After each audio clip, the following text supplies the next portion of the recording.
اول آخر حیدر حیدر حیدر شوق خون سر حیدر حیدر حیدر. بہترین انداز.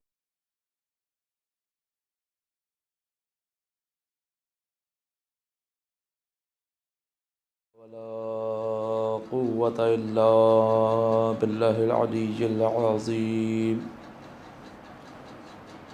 الحمد لله رب العالمين.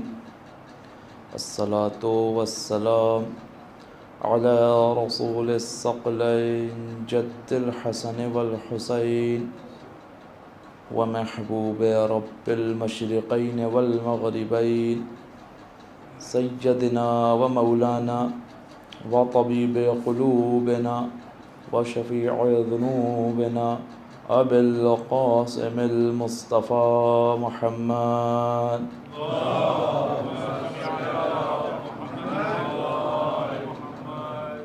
وعلى أسد الله الغالب غالب على كل غالب علي ابن أبي طالب وعلى أهل بيته الطيبين الطاهرين المعصومين المظلومين اللعنة الدائمة على أعدائهم ومنكر فضائلهم وغاصب حقوقهم أجمعين من الآن إلى قيام يوم الدين.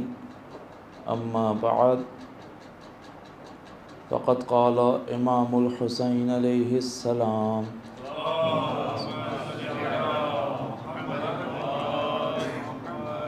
مثلی لا یبایع مثلہ. صلوات پڑھیں محمد و آل محمد. محمد و آل محمد وعجل فرجہم. پہلا عشرہ ماہ محرم الحرام تقریباً اپنے اختتام پر ہے، اور واقعاً جس طرح اس ذکر سے اپنے قلوب کو منور کرنے کا حق تھا شاید وہ ادا نہ ہو سکا، لیکن کم از کم کوشش کریں کہ ہر روز ایک شہید کا تذکرہ ہوتا ہے، ایک صحابی امام کا تذکرہ ہوتا ہے، ایک خاندان نبوت سے تعلق رکھنے والے کے مصیبت کا تذکرہ ہوتا ہے. کوشش کریں کہ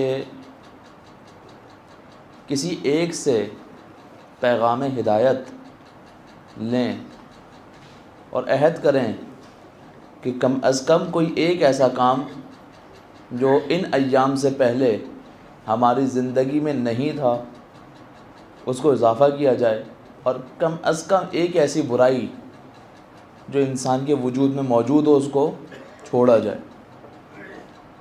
اور یہی در حقیقت اسلام اور ایمان کا معنی ہے. مسلمان کس کو کہتے ہیں؟ مسلم، یعنی وہ شخص جو تسلیم ہو گیا ہو. کس کے مقابلے پہ؟ خدا کے سامنے. اب وہ شخص جو تسلیم نہ ہوا ہو، کیا اس کو مسلمان کہا جا سکتا ہے؟ مثلا اگر ایک شخص ہے وہ یہ دعویٰ کرے کہ وہ مسلمان ہے لیکن اسلامی قوانین کے مقابلے میں تسلیم نہ ہوا ہو، تو کیا اس کو مسلمان کہا جا سکتا ہے؟ پھر لوگ بہانہ بناتے ہیں اور کہتے ہیں کہ نہیں، لا اکراہ فی الدین، دین کے اندر جو ہے وہ جبر نہیں ہے، خدا نے اختیار دیا، انسان کی مرضی کام کو انجام دے یا نہ دے، ہم مسلمان کہہ سکتے ہیں. دیکھیں اسلام یہ جو ایک لفظ لوگوں کی زبانوں پہ ہوتا ہے کہ ہم مجبور نہیں ہیں، دین کے اندر کوئی جبر نہیں ہے، اس کے معنی کیا ہیں؟ دین کے اندر جبر نہیں ہے، اس کا مطلب یہ ہے کہ دین کے انتخاب کے اندر جبر نہیں ہے. یعنی تمہارے سامنے ہزاروں ادیان موجود ہیں، کئی مکاتب فکر موجود ہیں، یہودیت ہے، مسیحیت ہے، بدھزم ہے، نہیں معلوم کتنے ادیان موجود ہیں. تم نے اپنی مرضی سے اسلام کو انتخاب کیا ہے، اس کے اندر کوئی جبر نہیں ہے، کوئی جبر نہیں ہے، تمہاری مرضی ہے، جہاں جانا چاہتے ہو چلے جاؤ. لیکن اب جب تم نے اسلام کو قبول کر لیا ہے تو اب تمہارے اوپر کچھ قوانین جو ہیں وہ لاگو ہوں گے۔ ایسا نہیں ہوگا کہ انسان اسلام کو قبول بھی کر لے اور ان قوانین کو بھی نہ مانے، یہ ممکن نہیں ہے۔ مثال بہت ہی آسان سی مثال ہے، ہم جب اپنے بچوں کے ایڈمیشن کے لیے مختلف اسکولس میں جاتے ہیں تو کیا کرتے ہیں، دیکھتے ہیں کہ ہمارے شہر کا سب سے بیسٹ اسکول کون سا ہے، تلاش کیا کہ جو ہر طریقے سے ہمارے اولاد کو انٹرٹین کرے گا، ایجوکیشن اس کی بیسٹ ہونی چاہیے، ٹیچر اس کے اچھے ہونے چاہیے، ماحول اس کا اچھا ہونا چاہیے، ہر چیز ایک بہترین مقدار میں ہمارے لیے پرووائڈ کر رہا ہو۔ انتخاب کر لیا اسکول والا آپ کے پاس نہیں آئے، وہ سینٹر آپ کے پاس چل کے نہیں آئے کہ اپنی اولاد کو میرے پاس بھیجیں، بلکہ آپ نے خود اس کا انتخاب کیا، کس بنیاد پر کہ یہ بیسٹ ہے۔ اب جب آپ نے اس کا انتخاب کر لیا اس کے بہترین ہونے کی بنیاد پر، اب جب آپ کا بچہ وہاں جائے گا تو آپ ان سے بولیں کہ بھائی آپ جو بریک دیتے ہیں وہ 20 منٹ کا ہوتا ہے، ہمیں 40 منٹ کا بریک چاہیے۔ آپ کا جو لنچ ٹائم ہے وہ 11 بجے ہے، جبکہ ہمیں بھوک 10 بجے لگتی ہے، تو ہمیں ٹائم 10 بجے چاہیے۔ آپ کے یہاں پر میتھس کا پیریڈ لمبا ہوتا ہے، ہمیں فزکس زیادہ اچھی لگتی ہے، فزکس کی کلاس 2 گھنٹے ہونی چاہیے، میتھس کی کلاس 1 گھنٹہ ہونا چاہیے، تو کیا بولیں گے کہ بھائی یہ ہمارا سسٹم ہے، اگر آپ کو سمجھ نہیں آتا آپ کسی اور سسٹم میں چلے جائیں، لیکن آپ اپنی مرضی سے جب اس سسٹم کے اندر آ گئے تو آپ نے اس کے رولز کو فالو کرنا پڑے گا۔ بالکل اسی طرح جب انسان بالغ ہوا، خداوند متعال نے ہر ایک کو عقل دیا، اس کی ذمہ داری ہے کہ وہ دیکھے کہ کون سا ایسا دین ہے جو قیامت تک آنے والے مسائل کا اس کو جواب دے رہا ہے، ڈھونڈے، تلاش کرے۔ جب اس نے ریسرچ کیا اور اس نتیجے پر پہنچا کہ اسلام وہ دین ہے جو ہر طریقے سے کامل اور پرفیکٹ دین ہے، اس نے اسلام کا انتخاب کیا۔ اب جب اسلام کا انتخاب کر لیا اب اس کے پاس کوئی چوائس موجود نہیں ہے، اب اس نے کیا کرنا ہے، مسلم تسلیم ہونا ہے، جو بھی خدا نے کہہ دیا اس کے مقابلے پر تسلیم ہونا ہے، اور اگر خدا کے مقابلے پر تسلیم نہیں ہوا تو اس کا مطلب یہ ہے کہ در حقیقت اسلام لایا ہی نہیں، یا ممکن ہے ظاہر میں لے آیا ہو لیکن دل میں اس پر ایمان نہیں لایا، جیسے شیطان کے ساتھ ہوا۔ کتنے سال عبادت کی، 4000 سال عبادت، کچھ روایتوں میں کہ زمین کا کوئی حصہ ایسا نہیں ہے جہاں شیطان نے سجدہ نہیں کیا۔ کیا ہوا، ایک سجدے سے انکار، کیا کہا خدا نے، من الکافرین، تو کافروں میں سے ہو گیا۔ کیوں، پھر خدا کے ساتھ وہ بھی کر رہا ہے، کمپنسیٹ بھی کر رہا ہے، اے پروردگار اس سجدے کو چھوڑ دے، میں فلاں کام کر لوں گا، اے پروردگار اس ایک سجدے کو چھوڑ دے، میں اتنے سال یہ کر لوں گا۔ خدا کہتا ہے نہیں، کیوں، کیونکہ عبادت کہتے ہی اس کو ہیں جو پروردگار چاہتا ہے، عبادت اس کو نہیں کہتے جو میرا نفس چاہتا ہے۔ اگر میں اپنے نفس کے مطابق عمل کروں گا تو وہ عبادت نہیں کہلائے گی، بلکہ عبادت کہتے ہی اس کو ہیں جو پروردگار نے ہمارے اوپر لاگو کیا۔ اب ادھر کوئی بہانہ نہیں چلے گا، جو خدا نے کہہ دیا وہ کہہ دیا، اور ادھر خدا مومنین کی صفات بیان کر رہا ہے۔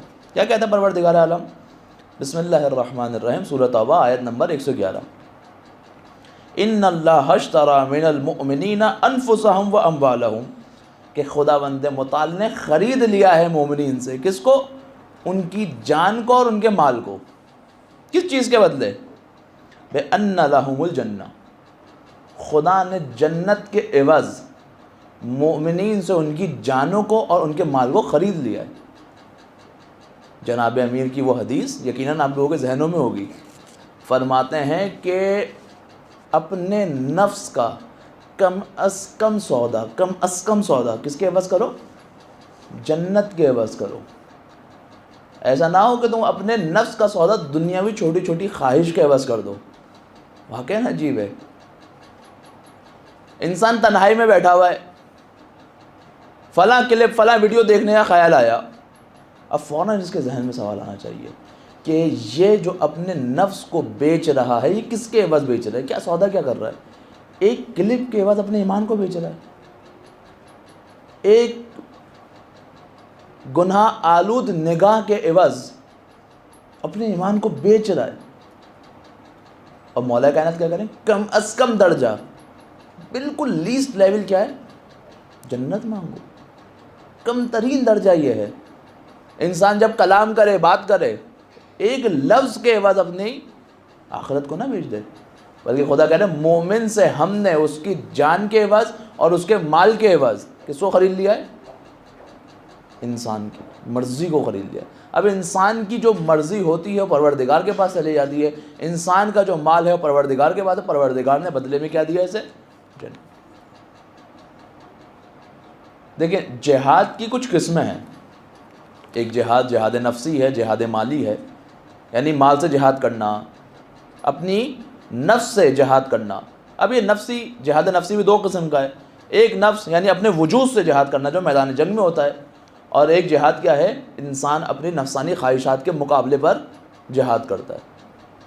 ان جہادی کیٹیگریز ہے، ایک وقت ایسا آتا ہے کہ تمام کے تمام جہاد انسان کے کام نہیں آتے سوائے ایک جہاد کے، وہ انسان کا جہاد ہے وجودی ہے کہ خود میدان عمل کے اندر اترے، جیسے کربلا میں ہوا۔ امام راستے میں شخص ملا، مولا مال لے لیں، نہیں چاہیے۔ مولا میری سواری حاضر ہے، نہیں چاہیے۔ مولا نہیں، کچھ نہیں۔ کس چیز کی ضرورت ہے؟ تمہاری۔ یعنی اب انسان چاہے جتنا بھی مالدار ہو، یہ جہاد اس سے کام آنے والا نہیں ہے۔ انسان جتنا ہی دوسری چیزوں سے صدقات کرتا رہے، کچھ بھی کرتا رہے، لیکن اب یہ اس کے کام آنے والے نہیں ہیں، بلکہ اب تمہیں اپنے وجود سے جہاد کرنا لازم ہے۔ ہر چیز کی کیٹیگری ہوتی ہے۔ تو خدا بندہ متعال کہتا ہے کہ ہم نے مومنین سے ان کے جان کے عوض اور ان کے مال کے عوض خریداری کر لی ہے۔ کیا کرتے ہیں؟ یقاتلون فی سبیل اللہ فیقتلون ویقتلون، یہ اللہ کی راہ میں جہاد کرتے ہیں، یا تو قتل کرتے ہیں یا قتل کر دیے جاتے ہیں، یا تو شہید ہوتے ہیں یا تو غازی ہوتے ہیں، یا تو خدا کے دشمن کو نیست و نابود کرتے ہیں، یا خود راہ خدا کے اندر اپنی جان کو کیا کر دیتے ہیں؟ دے دیتے ہیں۔ پھر خدا بندہ متعال آگے ان سے کلام کہتا ہے وعدن علیہ حقا فی التوراۃ والانجیل والقرآن، اور یہ جو خدا کا وعدہ ہے نا، کہ خدا تمہاری جانوں کے عوض، تمہارے مال کے عوض تمہیں جنت دے رہا ہے، یہ وعدہ حقیقت پر ہے، حقیقت پر مبنی وعدہ ہے، اور یہ وعدہ فقط تم سے نہیں کیا گیا، یہی وعدہ ہم نے توریت میں کیا تھا، یہی وعدہ ہم نے انجیل میں کیا، اور یہی وعدہ ہم کو تم سے قرآن میں کر رہے ہیں کہ جب تم اپنے نفوس کو، اپنے مال کو راہ خدا میں دے دو گے تو اس کے بدلے ہم تمہیں کیا دیں گے؟ جنت دیں گے۔ پھر خدا آگے کہتا ہے وَمَنْ أَوْفَى بِعَهْدِهِ مِنَ اللَّهِ، کہ خدا سے زیادہ وعدے کی وفا کرنے والا اور کون ہے؟ کون ہے جو اپنے وعدے میں سچا اترتا ہے؟ یہ انسان شناسی اور شیطان شناسی کی ایک بحث کے اندر آتی ہے یہ گفتگو، کہ جو انسان جو یہ بہانے بناتا ہے کہ میرا قصور نہیں تھا، شیطان نے بہرحال بہکا دیا، شیطان کی وجہ سے میں بہک گیا۔ آخرت میں سورہ آل عمران اگر غلطی نہیں کر رہا آیت نمبر 110، انسان یہ کہتا ہے کہ اے پروردگار میری غلطی نہیں، شیطان نے بہکا دیا تھا۔ خدا شیطان کو لا کے کھڑا کرے گا اور کہے گا کہ یہ کہہ رہا ہے کہ تم نے اسے بہکا دیا۔ شیطان کیا کہے گا؟ شیطان یہ کہے گا کہ بھئی اگر میں تمہیں بہکاتا تھا تو خدا بھی تو تمہیں تو اچھائی کی طرف بلاتا تھا، کیوں تم نے میری بات مانی، خدا کی بات نہیں مانی؟ کیا میں گناہ کی طرف تمہارا ہاتھ پکڑ کے تمہیں لے کے جاتا تھا؟ کیا میں تمہیں مجبور کرتا تھا؟ کیا میں تمہارے اوپر حاوی ہو جایا کرتا تھا؟ نہیں۔ شیطان میکسیمم جو کام کر سکتا ہے، میکسیمم کیا کام کر سکتا ہے؟ ذہن میں خیال ڈال سکتا ہے، اس سے زیادہ شیطان کی نہیں چلتی آپ کے اوپر، میکسیمم دل میں خیال ڈال دے گا بس۔ ممکن ہے بار بار پن کرتا رہے، بار بار کہتا رہے، تکرار کرتا رہے، لیکن اس سے زیادہ شیطان کچھ نہیں کر سکتا۔ اگر کوئی گناہ کی طرف بڑھتا ہے تو وہ اپنی مرضی سے بڑھتا ہے، شیطان نہیں کر سکتا۔ ایسا نہیں شیطان کسی کے وجود کے اندر گھستا ہے اور پھر اس کے ہاتھوں سے اعمال کو انجام دلوا دیتا ہے، نہیں، شیطان کی اندر اتنی قوت نہیں ہے، خدا نے اتنا اختیار شیطان کو دیا ہی نہیں ہے۔ آخرت میں شیطان کہے گا نہیں میں نے کیا تمہارا ہاتھ پکڑا تھا؟ اگر میں تمہیں برائی کی دعوت دیتا تھا تو خدا نے انبیاء بھی تو بھیجے تھے تمہیں اچھائی کی دعوت دینے کے لیے، تم ہر دفعہ میری بات ہی کیوں مانتے تھے؟ ان کی بات مان لیتے۔ اور بھی کہے گا کہ شیطان اپنے وعدے میں مکار ہے، کیوں؟ کیونکہ شیطان انسان کی سوچ کو ڈائیورٹ کرتا ہے۔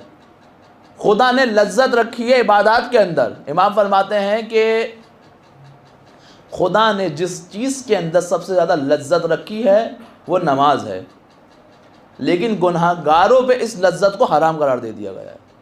اللہ، نماز میں سب سے زیادہ لذت رکھی ہے، لیکن کیا ہوا؟ گناہگاروں پہ لذت کو کیا کر دیا؟ حرام قرار دے دیا۔ اب شیطان آتا ہے، اس لذت کو ہمیں کسی اور طریقے سے دکھاتا ہے۔ کیا کہتا ہے کہ فلاں چیز کے اندر لذت نہیں ہے، فلاں چیز کے اندر مزہ نہیں ہے، فلاں چیز کے اندر تمہارا نفس مطمئن نہیں ہوگا، اس چیز کی طرف آؤ۔ خدا کو چھوڑو، دوسری چیز کی طرف چلا گیا۔ تھوڑے عرصے میں اس سے دل بھر گیا، کہا نہیں اس میں تمہاری خواہش نہیں پوری ہوگی، اس طرف آؤ، اس طرف آؤ، اس طرف آؤ۔ آہستہ آہستہ اس مقام پر لے جاتا ہے انسان کو کہ جہاں سے پلٹنے کی راہ بھی موجود نہیں ہوتی۔ یزید، فرعون، نہیں ملی توفیق پلٹنے کی۔ بہت سارے لوگ سوال کرتے ہیں کہ ٹھیک ہے امام حسین کو شہید کیا، لیکن اگر توبہ کر لیتا تو، اگر معافی مانگ لیتا تو خدا معاف کر دیتا۔ عجیب مقام ہی یہی ہے کہ ایسے افراد کو توبہ کی توفیق ہی نصیب نہیں ہوتی۔ کیوں؟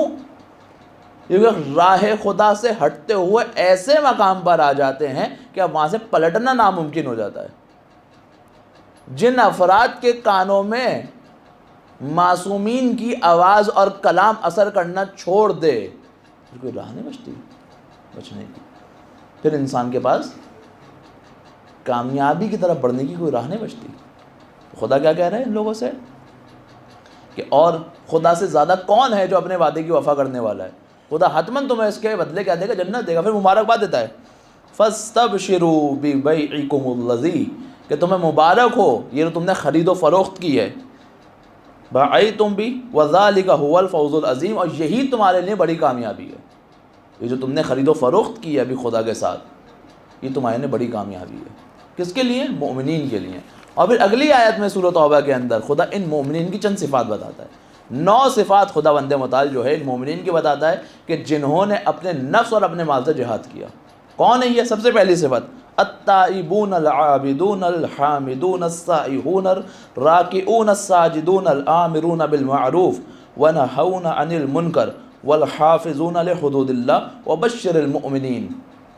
ایک ایک کر کے آپ کے سامنے صفت کو بیان کرتا ہوں۔ والتائبون، یہ وہ افراد ہیں، پہلی صفت خدا بیان کر رہے ہیں ان مومنین کی، یہ وہ ہیں جو توبہ کرنے والے ہیں۔ توبہ کس کو کہتے ہیں؟ پلٹنے کو، یو ٹرن۔ فار ایگزامپل، توبہ کا مفہوم نارملی ہمارے یہاں پر غلط سمجھا گیا ہے، بالکل غلط سمجھا گیا ہے۔ جس چیز کو ہم توبہ بولتے ہیں وہ در حقیقت توبہ ہے ہی نہیں۔ مثال کے طور پہ آپ کو یہاں سے دوسرے شہر جانا ہے۔ اب میرا یہاں کے مجھے شہروں کے نام نہیں معلوم، مجھے پاکستان کے شہروں کا نام معلوم ہے، اس لیے میں مثال کے طور پہ آپ کے سامنے عرض کر رہا ہوں۔ مثلا آپ نے کراچی سے لاہور جانا ہے، لیکن آپ اس ہائی وے پہ چلے گئے جو آپ کو اسلام آباد لے کر جاتا تھا۔ آپ چلے 50 کلومیٹر 60 کلومیٹر، آپ کو یاد آیا میں غلط آ گیا، پہلے ٹریک پہ آ گیا۔ اب آپ گاڑی سائڈ میں روکیں اور گریا کریں، بکا کریں، زور زور سے بولیں میں غلط آ گیا، میں غلط آ گیا، میں غلط آ گیا، میں غلط آ گیا۔ کیا آپ کو یہ کہنا اسلام آباد پہنچا دے گا؟ کیا کریں؟ کہا یو ٹرن لو، یو ٹرن لے کر اس موٹر وے، اس ہائی وے پر آؤ جو تمہیں اسلام آباد لے کر جاتا ہو۔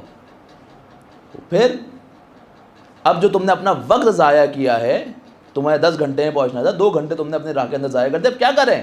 کہ اپنی گاڑی کو اتنی تیز رفتار میں چلاؤ کہ اس وقت میں جو تم نے طے کیا تھا اس میں پہنچ سکو۔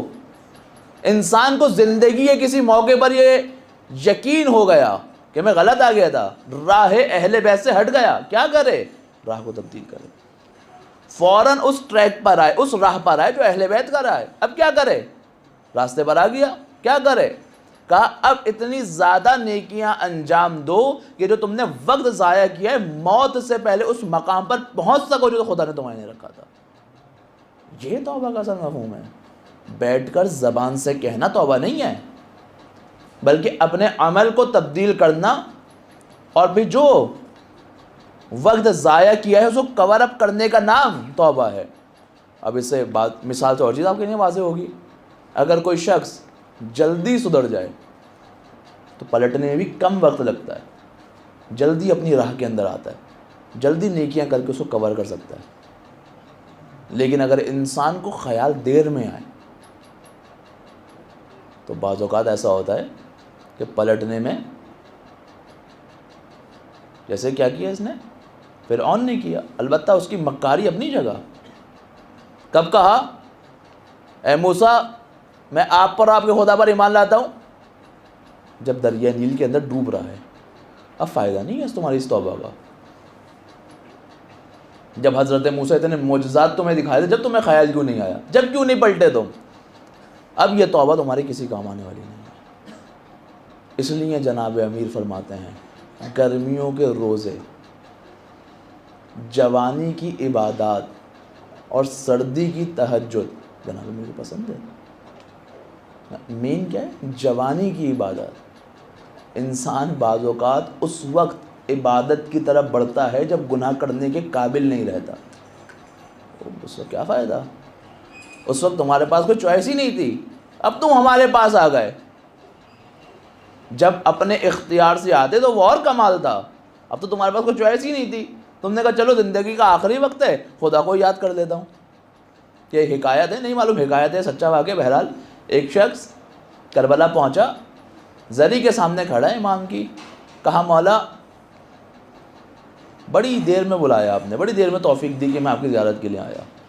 عالم خواب میں دیکھتا ہے کہ ہم نے تمہیں فلاں مقام پہ پیسے عطا کیے، تم نے کبھی بچوں کی تعلیم پہ خرچ کرنے، پھر ہم نے تمہیں اپنے پاس بلانے کے لیے پھر پیسے دیے، پھر تم نے کہا کہ اب مجھے گھر خریدنا ہے، پھر ہم نے تمہیں دوبارہ پیسے دیے، پھر تم نے کہا بچوں کی شادی کرنی ہے، پھر ہم نے تمہیں دوبارہ توفیق دی، پھر دوبارہ تم نے کیا کہا اب کیا نام ہے، اب ریٹائرمنٹ کا وقت آ رہا ہے تو ایک جگہ انویسٹمنٹ کر دوں تاکہ ریٹائرمنٹ سکون سے گزر جائے۔ اب جب تم تمام خرچے نپٹا چکے تھے، اب تمہارے پاس قربان کرنے کے لیے کچھ بچا نہیں تھا، اب تم اپنی پوری زندگی گزارنے کے بعد جب تمہارے پاس کچھ نہیں بچا تھا تو تم نے کہا اب چلو مولا کے پاس چلے جاتا ہوں، یہ توفیق تو ہم نے تمہیں کئی بار دی تھی، تم اپنی مرضی سے نہیں آ رہے تھے۔ بعض اوقات انسان سمجھتے ہیں توفیق نہیں ہو رہی، مولا نہیں بولا، نہیں ایسا نہیں ہے۔ ہم نے اپنے لیے اسٹینڈرڈ طے کیا، جب تک یہ نہیں ہوگا یہ نہیں کریں گے، یہ نہیں ہوگا یہ نہیں کریں گے۔ خوب مولا تو بلا رہے۔ وہ پہلی نشانی مومن کیا ہے؟ توبہ کرنے والے، پلٹنے والے ہیں۔ جیسے ہی احساس ہو راہ خدا سے فوراً اہل بیت کی راہ میں، خدا کی راہ میں واپس آتے ہیں اور اب انعام کی طرف بڑھتے۔ دوسری نشانی کیا ہے؟ عابدون۔ کون ہے یہ؟ التائبون العابدون، یہ عبادت گزار ہیں، خدا کے علاوہ کسی اور کے سامنے جھکتے نہیں ہیں، جہاں تک کہ اپنے نفس کے آگے بھی نہیں جھکتے۔ بہترین مثال وہی ابلیس کی ہے، اس وقت تک خدا کی عبادت کی جب تک نفس نے اجازت دی، جیسے ہی نفس مقابلے پر آیا اب اس نے اپنے نفس کو ترجیح دی، نفس کے مقابلے پر جھکا، خدا کی بات نہیں مانی اس نے۔ دوسری نشانی مومنین کی ہے کچھ بھی ہو جائے غیر خدا کے سامنے نہیں جھکتے، غیر خدا کے سامنے اب سر تسلیم خم نہیں کرتے۔ اگر جھکوں گا تو فقط خدا کے سامنے، اگر بات مانوں گا تو خدا کی، لا الہ الا اللہ، کوئی نہیں ہے خدا کے علاوہ۔ اور پھر یا خدا یا اس کے بھیجے گئے بندے جو خدا کی طرف لے کر جاتے ہیں، یہی معیار ہر چیز کے اندر پایا جاتا ہے۔ ایک معصوم کی حدیث ہے، امام جواد کی حدیث ہے، مل کے صلوات پڑھیں امام جواد کی ذات پر۔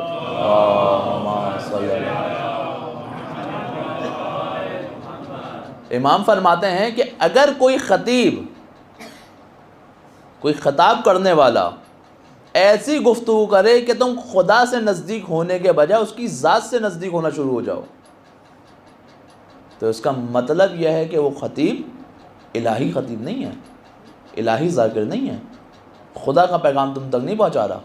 لیکن اگر تم خدا کے نزدیک ہو رہے ہو تو اس کا مطلب یہ ہے کہ یہ الہی نمائندہ ہے، یہ الہی خطیب ہے۔ آج ہم دیکھیں ہر چیز کے اندر انسان یہ دیکھیں جو بھی کام کر رہا ہے یہ خدا کی طرف بڑھ رہا ہے یا غیر خدا کی طرف بڑھ رہا ہے۔ اور خدا کی طرف بڑھ رہا ہے التائبون العابدون، یہ کون ہے؟ عبادت کرنے والے ہیں۔ تیسری نشانی بات ہے حامدون، یہ خدا کی حمد کرنے والے ہیں، خدا کا شکر ادا کرنے والے ہیں، خدا کی نعمات کا، خدا سے ڈرنے والے ہیں اور غیر خدا سے خوف نہیں کھاتے۔ جو افراد خدا سے خوف کھاتے ہیں پھر خدا کسی اور کے سامنے اسے خوفزدہ ہونے ہی نہیں دیتا۔ تاریخ میں دیکھ لیں، جناب امیر کی مثال ہے، کتنے بڑے بڑے پہلوان مولا کائنات کے سامنے آئے، یعنی تاریخ ہے، واقعہ عجیب ہے۔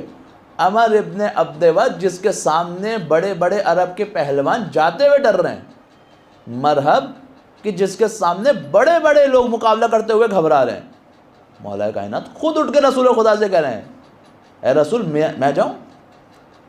اور ہمیشہ رسول 3 موقع ہمیشہ سب کو دیا کرتے تھے، مولا کائنات کو بٹھایا، پھر کہا کون جانا چاہتا ہے، پھر جناب امیر کھڑے ہوئے، پھر بٹھایا، پھر پوچھا، پھر جناب امیر کھڑے ہوئے، پھر مولا کائنات کو بھیجا۔ جب انسان خوف خدا میں مبتلا ہو جائے، پھر جناب امیر کی خدا کے مقابلے میں کیا حالت ہے؟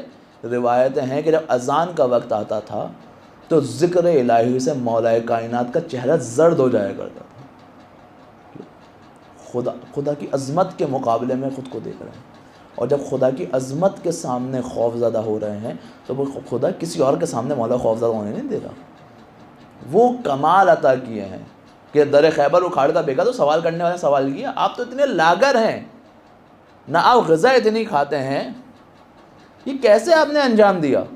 مولا نے کہا اگر قوت جسمانی پر بھروسہ کرتا تو نہیں کر سکتا تھا، لیکن یہ قوت جسمانی سے نہیں کیا، قوت ربانی سے کیا۔ یہ ہے جب انسان خدا کے حمد کرنے والا ہو، خدا سے ڈرنے والا ہو، خدا کا شکر ادا کرنے والا ہو، خدا دنیا والوں کے سامنے اس کو جھکنے نہیں دیتا۔ چوتھی نشانی بناتے ہیں السائحون الراکعون، سائحون یعنی سفر کرنے والے، مسافرت کرنے والے۔ کیا مراد ہے سفر کرنے والے، مسافرت کرنے والے؟ یعنی چند احتمالات مفسرین نے یہاں پر دیے ہیں، اس میں سے ایک احتمال یہ ہے کہ خدا کی معرفت کے اندر سفر کرتے ہیں، یعنی ایک جگہ رک نہیں جاتے۔ خدا کی معرفت ہو گئی کہ بس رک گئے یہاں پہ ختم نہیں، خدا کی معرفت میں آگے بڑھتے چلے جا رہے ہیں، آگے بڑھتے چلے جا رہے ہیں۔ کیوں؟ کیونکہ خدا جو ہے کمال مطلق ہے، لا محدود ہے، اس کا کمال کبھی ختم ہونے والا نہیں ہے۔ اور انسان کے اندر دیکھیں، خدا نے کیونکہ انسان کو اپنے لیے بنایا ہے، اس لیے انسان کی فطرت کے اندر کمال طلبی رکھی ہے۔ اب کسی بھی باشعور انسان سے پوچھیں زندگی میں کامیاب ہونا چاہتے ہو، ناکام ہونا چاہتے ہو؟ کامیاب ہونا چاہتے ہو۔ کسی بچے سے پوچھیں اسکول میں فرسٹ آنا چاہتے ہو، لاسٹ آنا چاہتے ہو؟ فرسٹ آنا چاہتے ہو۔ بزنس مین سے پوچھیں بزنس میں لاس چاہتے ہو یا پروفٹ چاہتے ہو؟ پروفٹ چاہتا ہوں۔ معقول ہے، جو یہ نہ کہے اس کا مطلب یہ ہے کہ اس کی عقلی توازن، دماغی توازن ٹھیک نہیں ہے۔ کیونکہ اگر صاحب شعور ہوگا، باعقل ہوگا، تو اس کا فطری تقاضا یہ کمال کی طرف بڑھے گا۔ کیوں؟ کیونکہ خدا بند متعلق انسان کو خود تک پہنچنے کے لیے خلق کیا ہے۔ اب اگر انسان کی خواہشات محدود ہوں تو کبھی خدا کی چاہت نہیں کرے گا۔ مسئلہ کیا ہے؟ انسان غلط جگہ کا انتخاب کرتا ہے۔ کبھی وہ یہ کمال شہرت کے اندر دیکھ رہا ہوتا ہے، کبھی وہ یہ کمال دولت کے اندر دیکھ رہا ہوتا ہے۔ شہرت حاصل ہوتی ہے، اس کا احساس ہوتا ہے نہیں ابھی میں مطمئن نہیں ہو رہا۔ دولت حاصل ہوئی، پتہ چلا ابھی مطمئن نہیں ہو رہا۔ کیوں مطمئن نہیں ہو رہا؟ کیونکہ غلط ٹریک پہ چل گیا تھا، اللہ محدود کی طرف گیا لیکن غلط ٹریک پہ چلا گیا تھا۔ اور جب صحیح ٹریک پر جائے گا تو ہمیں نظر یہ آئے گا کہ محراب پہ ضرب لگے گی تو یہ کہے گا کہ رب کعبہ کی قسم میں کامیاب ہو گیا۔ کیوں؟ ذوالفقار ملی جب نہیں کہا، آپ کی ایک ضرب کو ثقلین کی عبادت سے افضل کہا جب نہیں کہا، مقام غدیر میں مولا بنا دیا گیا جب نہیں کہا۔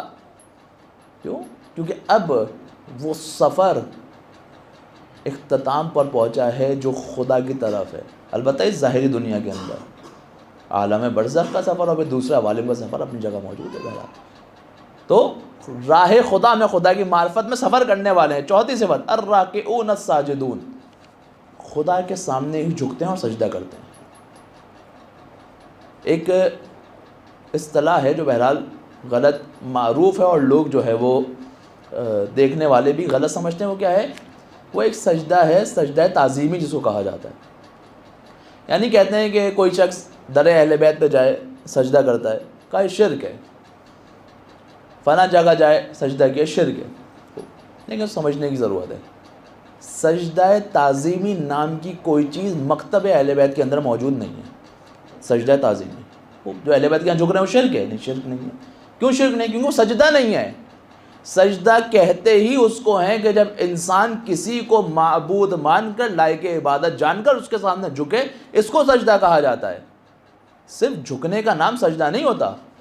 کسی کے والد آ جائے یا کوئی بزرگ عالم دین آ جائے، انسان جھک کے سلام کرتا ہے، کیا شرک کر رہا ہے؟ نہیں، اس کی رکوع کی نیت ہی نہیں ہے، بلکہ وہ احتراماً جھک رہا ہے۔ یہ جھکنا رکوع یا سجدہ نہیں کہلاتا. سجدہ کہتے ہی اس کو ہیں جو کسی کو لائق عبادت اور معبود جان کا جھکا جائے. بس در اہل بیت پر اگر کوئی اپنے ماتھے کو ٹیک رہا ہے تو یہ سجدہ نہیں ہے. ہاں انسان عرف میں اس کو لفظاً سجدہ کہہ دیتا ہے، لیکن مکتب اہل بیت میں یہ اصطلاح سجدے کے لیے استعمال نہیں ہوتی. سجدہ فقط کسی کو لائق عبادت جان کر اس کے سامنے جھکنا. اور یہ مومنین کی صفت ہے کہ خدا کے سامنے کسی کو معبود جان کر نہیں جھکتے. اچھا اب یہ جھکنا بعض اوقات ظاہری ہوتا ہے اور بعض اوقات کیا ہوتا ہے انسان اپنے ہتھیار ڈال دے. فار ایگزامپل کسی ایسے معاشرے میں رہا ہے جہاں گناہ ہو گیا ہے، وہ اس چیز کو ایکسیپٹ کر لینا، ظالم کی حکومت کو ایکسیپٹ کر لینا کیا ہے، اس کے سامنے جھکنا ہے. حد عقل میں نے آپ کے سامنے کل بیان کیا، کم ترین درجہ کیا ہے کہ انسان دل کے اندر اس چیز کو ایکسیپٹ کرے، اگر حال تقیہ میں بھی ہے تب بھی دل کے اندر ایکسیپٹ کرے کہ میں اس کے سامنے جھک نہیں رہا ہوں، بلکہ صحیح وقت آنے پر میں نے ان کے اگینسٹ قیام کرنا ہے. تو کون ہے یہ؟ سجدہ کرنے والے ہیں، رکوع کرنے والے ہیں. اور پھر آخری بات، الآمرون بالمعروف ونہون عن المنکر ونہون عن المنکر. کون ہے یہ وہ ہیں جو عمل بالمعروف کرتے ہیں اور نہی عن المنکر کرتے ہیں. مومنین کی صفت ہے، قرآن بیان کر رہا ہے. سب کر لیا، یہ نہیں کیا. ایمان کی شرائط میں سے ہے کہ انسان یہ تمام کے تمام کام کرنے کے بعد سائٹ میں نہ بیٹھ جائے. اسلام پرسنل دین نہیں ہے، انڈیویجول دین نہیں ہے، اسلام سوشل دین ہے. انسان سب کو ساتھ لے کر چلنا چاہتا ہے. اسلام چاہتا ہے کہ تم دست جمعی ایک قوم بن کر خدا کی طرف حرکت کرو. اگر اکیلے حرکت کرو گے تو کیا فائدہ؟ تو انڈیویجول دین نہیں ہے اسلام. یہی وجہ جو ہمارے پچھلی گفتگو میں آپ کے سامنے عرض کیا، جب تک امت نہیں بنتی امامت کا مفہوم ہی نہیں ہوتا. جب امت بنتی ہے تب امام آتا ہے. اگر امت ہی نہیں ہے تو پھر امام نہیں ہے. انڈیویجول کے لیے امام نہیں ہوتا، جماعت کے لیے امام جو ہے وہ آتا ہے. آپ کے سامنے بہرحال پچھلی ابحاث کے اندر بیان کیا. پھر آخری صفت والحافظون لحدود اللہ، یہ وہ ہیں جو اللہ کی حدود کی حفاظت کرنے والے ہیں.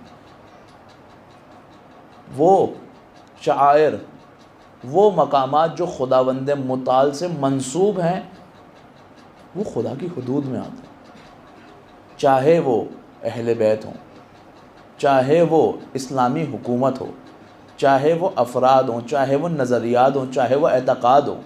ہر چیز کی حفاظت کرنا ہم پر لازم اور واجب ہے. ایمان کی شرائط میں سے کون ہے یہ؟ دین کی حفاظت کرنے والے ہیں. پھر آخر میں خداوند متعال کہتا ہے وَبَشِّرِ الْمُؤْمِنِينَ. اب آپ ان کو بشارت دے دیں کہ یہی وہ مومنین ہیں، یہی وہ ہیں جن کے بارے میں خدا نے جن کے نفوس کو خریدا ہے، جن کی جانوں کو خریدا ہے. خدا ہر ایک کی جان کو نہیں خریدتا. شہید قاسم سلیمانی کا عجیب جملہ ہے، کہتے ہیں شہید ہونے کے لیے زندگی میں زندہ شہید ہونا ضروری ہے. کیا مطلب؟ کیا شہادت سے پہلے بھی کوئی شہادت ہے؟ کہا ہاں، شہادت کے لیے انسان کے اندر کچھ صفات ہونی چاہیے.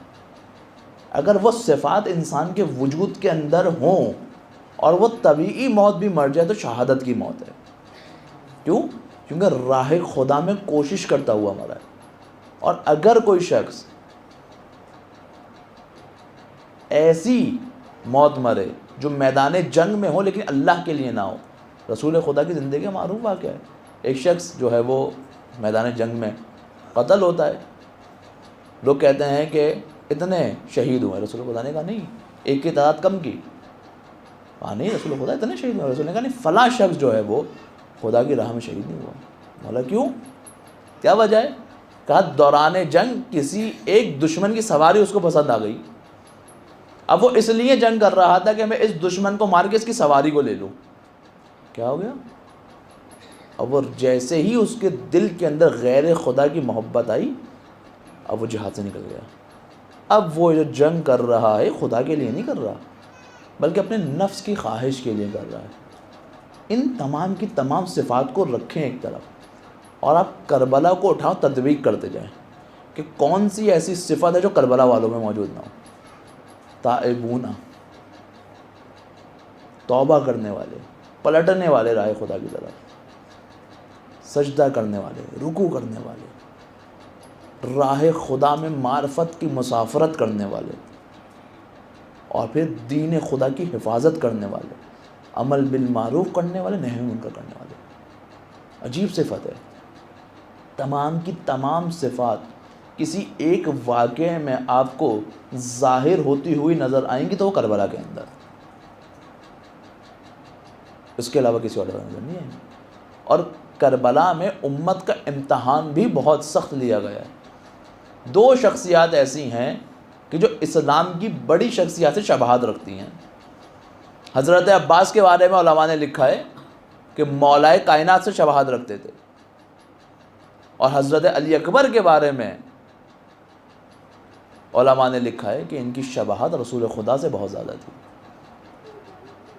تاریخ کہتی ہے جب حضرت عباس اور حضرت علی اکبر مدینے کی گلیوں میں نکلا کرتے تھے تو لوگ اپنا کام چھوڑ کر ان کے چہروں کی زیارت کرنے آ جایا کرتے تھے۔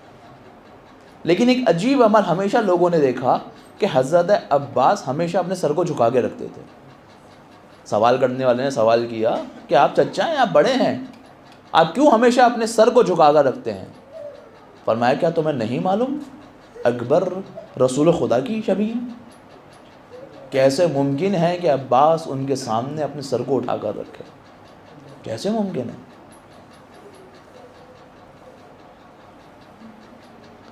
یہ کاروان چل رہا ہے، ایک باپ اور بیٹا ساتھ ساتھ چل رہے ہیں کہ اچانک باپ کو نیند آئی۔ نیند سے بیدار اٹھتے ہی 3 دفعہ کہا ہے انا للہ و انا الیہ راجعون، انا للہ و انا الیہ راجعون، انا للہ۔ بیٹا مزاج شناس ہے، کہا بابا اس عالم میں کلمہ استرجاع پڑھنے کی کوئی وجہ؟ کہا بیٹا میں نے ابھی خواب میں دیکھا ہے کہ کوئی صدا دے رہا تھا، کوئی ندا دے رہا تھا، یہ لوگ آگے آگے جا رہے ہیں، موت ان کے پیچھے پیچھے آ رہی ہے۔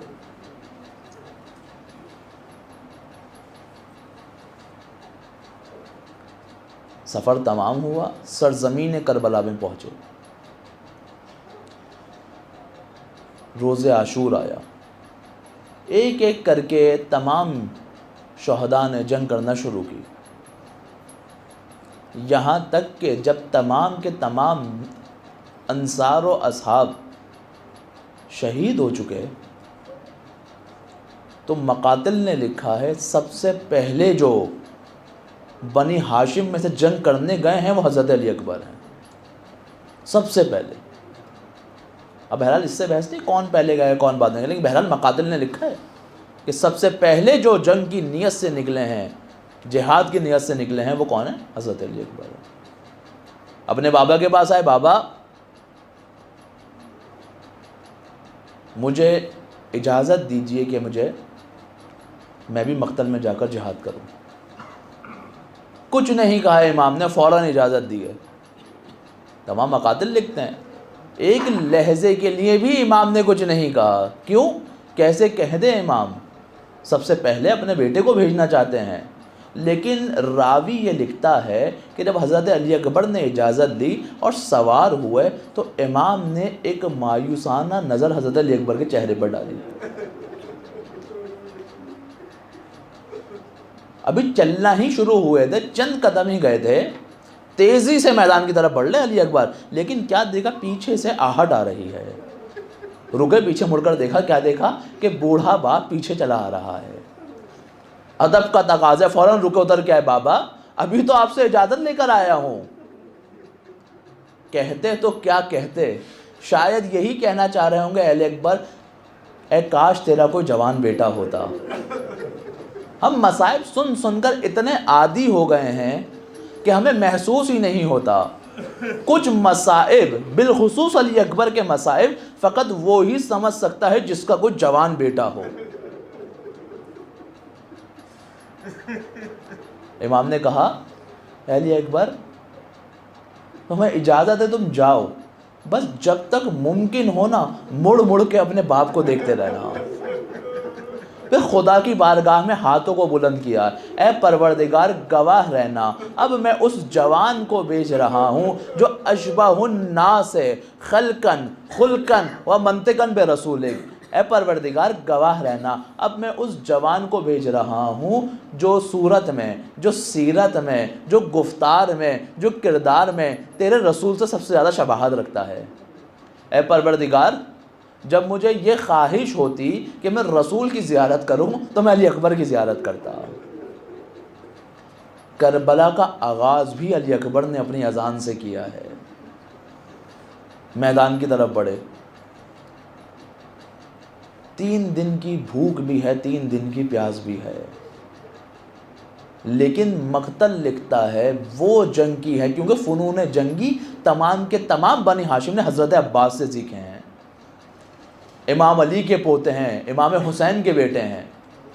چند افراد کو واصل جہنم کیا، لیکن ایک تیر ایسا آیا ہے جو علی اکبر کی گردن میں پیوست ہوا۔ این مقتل کے فقرے آپ کو سامنے عرض کر رہا ہوں، اور اپنے ہاتھ سے جب اس تیر کو نکالا ہے تو تیزی سے خون بہنا شروع ہوا۔ ایک نیزہ آیا ہے جو حضرت علی اکبر کے پہلو میں لگا۔ یہ مصائب کی انتہا ہے، آغاز جانتے ہیں نا کہاں ہے؟ آپ کے سامنے عرض کیا تھا نا، اگر ایک بی بی کے مدینے میں پہلو کو زخمی نہ کیا جاتا نا، کوئی کربلا میں علی اکبر کے پہلو کو زخمی کرنے کی جرت نہ کرتا۔ جب خون تیزی سے بہا نا، اب علی اکبر سے سنبھلا نہیں گیا۔ مقتل یہ کہتا ہے گھوڑے کی باہوں میں باہیں ڈال لی علی اکبر نے۔